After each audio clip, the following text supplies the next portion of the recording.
ನಮಸ್ಕಾರ. ಭಾರತಾಂಬೆಯ ಮಕ್ಕಳೇ, ಈ ವರ್ಷ ಗೌರವದಿಂದ ರಾಷ್ಟ್ರಧ್ವಜ ಹಾರಿಸೋಣ. ಈ ವರ್ಷ ಸ್ವಾತಂತ್ರ್ಯ ದಿನ ಪ್ರತಿ ವರ್ಷದಂತೆ ಅಲ್ಲ.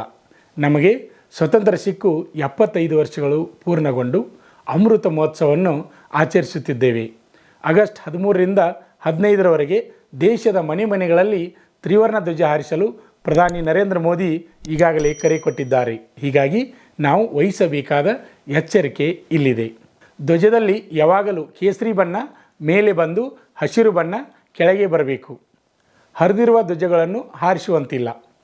ತ್ರಿವರ್ಣ ಧ್ವಜಕ್ಕಿಂತ ಎತ್ತರದಲ್ಲಿ ಅಥವಾ ಅದಕ್ಕೆ ಸರಿಸಮನಾಗಿ ಬೇರೆ ಯಾವುದೇ ಧ್ವಜವನ್ನು ಹಾರಿಸುವಂತಿಲ್ಲ. ಧ್ವಜವನ್ನು ಅಲಂಕಾರಿಕ ವಸ್ತುವಾಗಿ ಬಳಸುವಂತಿಲ್ಲ. ತೊಡುವ ಬಟ್ಟೆಯಲ್ಲಿ ಸೊಂಟಕ್ಕಿಂತ ಕೆಳಭಾಗದಲ್ಲಿ ಧ್ವಜವು ಇರುವಂತಿಲ್ಲ. ತೊಡುವ ಬಟ್ಟೆಯಲ್ಲಿ ಸೊಂಟಕ್ಕಿಂತ ಕೆಳಭಾಗದಲ್ಲಿ ಧ್ವಜ ಇರುವಂತಿಲ್ಲ. ಒಂದು ದಾರದಲ್ಲಿ 2 ಧ್ವಜ ಹಾರುವಂತಿಲ್ಲ. ಧ್ವಜವನ್ನು ಯಾವುದೇ ಕಾರಣಕ್ಕೂ ನೆಲಕ್ಕೆ ತಾಗಿಸುವಂತಿಲ್ಲ. ಧ್ವಜಾರೋಹಣ ಹೇಗೆ ಮಾಡುವುದು ಎಂದರೆ, ಧ್ವಜವನ್ನು ಅತ್ಯಂತ ಗೌರವಯುತವಾಗಿ ಹಾರಿಸಬೇಕು. ಧ್ವಜಸ್ತಂಭಕ್ಕೆ ಏರಿಸುವಾಗ ವೇಗವಾಗಿ ಏರಿಸಬೇಕು. ಹಾಗೆಯೇ ಸ್ತಂಭದಿಂದ ಇಳಿಸುವಾಗ ನಿಧಾನವಾಗಿ ಇಳಿಸಬೇಕು. ಧ್ವಜ ಮಡಚುವುದು ಹೇಗೆ ಎಂದರೆ, ಧ್ವಜವನ್ನು ಸ್ವಚ್ಛ ಸಮತಟ್ಟಾದ ಸ್ಥಳದಲ್ಲಿ ಇಟ್ಟುಕೊಳ್ಳಿ. ಮೊದಲಿಗೆ ಕೇಸರಿ ಮತ್ತು ಹಸಿರು ಬಣ್ಣದ ಬಟ್ಟೆಯನ್ನು ಬಿಳಿ ಬಣ್ಣದ ಬಟ್ಟೆಯ ಕೆಳಗೆ ಮಡಚಿ, ಆಯತಾಕಾರದಲ್ಲಿರುವ ಬಿಳಿ ಬಣ್ಣದ ಬಟ್ಟೆಯಲ್ಲಿ ಕೇವಲ ಅಶೋಕ ಚಕ್ರ ಕಾಣುವಂತೆ 12 ತುದಿಗಳಲ್ಲಿ ಮಡಚಿ ನಂತರ ಭದ್ರವಾದ ಸ್ಥಳದಲ್ಲಿ ಇರಿಸಿ ಅಥವಾ ಇಡಬೇಕು. ಆತ್ಮೀಯ ನಮ್ಮ ಭಾರತಾಂಬೆಯ ಮಕ್ಕಳೇ, ಈ ವರ್ಷ ಅಮೃತ ಮಹೋತ್ಸವವನ್ನು ಅತಿ ವಿಜೃಂಭಣೆಯಿಂದ ಆಚರಣೆ ಮಾಡೋಣ. ಈಗಾಗಲೇ 13 ತಾರೀಕಿನಿಂದ ಮನೆಗಳಲ್ಲಿಯೂ ಧ್ವಜ ಕಾಣಿಸ್ತಾ ಇದೆ.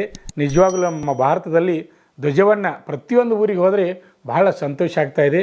ಎಲ್ಲ ಶಾಲಾ ಮಕ್ಕಳು, ಕಾಲೇಜಿದವರು, ಆಮೇಲೆ ಪಬ್ಲಿಕ್ ಜನ ಸಹಿತ ಎಲ್ಲರೂ ಆಚರಣೆಯನ್ನು ಬಹಳ ವಿಜೃಂಭಣೆಯಿಂದ ಮಾಡ್ತಾ ಇದ್ದಾರೆ.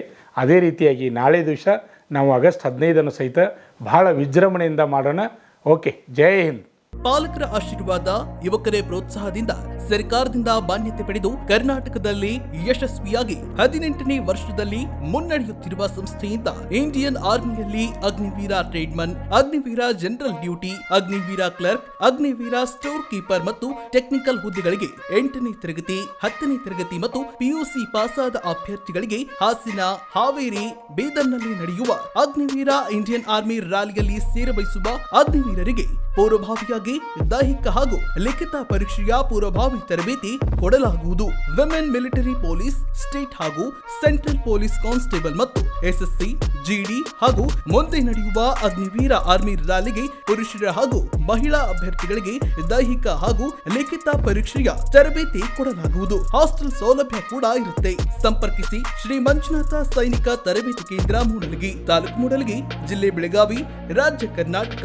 ತರಬೇತಿ ಪಡೆಯಲು ಬರುವಾಗ 3 photo, Aadhaar card xerox, SSLC marks card xerox ಅಥವಾ ಟಿಸಿ ಜೆರಾಕ್ಸ್ ಮತ್ತು ಊಟ ಮಾಡಲು 1 ಪ್ಲೇಟ್ ಹಾಗೂ ಗ್ಲಾಸ್, ಜೊತೆಗೆ ಹಾಸಿಗೆ, ರನ್ನಿಂಗ್ ಶೂಸ್ ಮತ್ತು ತಮಗೆ ಬೇಕಾದ ಇತರೆ ವಸ್ತುಗಳಿನ ತಾವೇ ತರಬೇಕು. ಪ್ರವೇಶ ಪ್ರಾರಂಭವಾಗಿದೆ.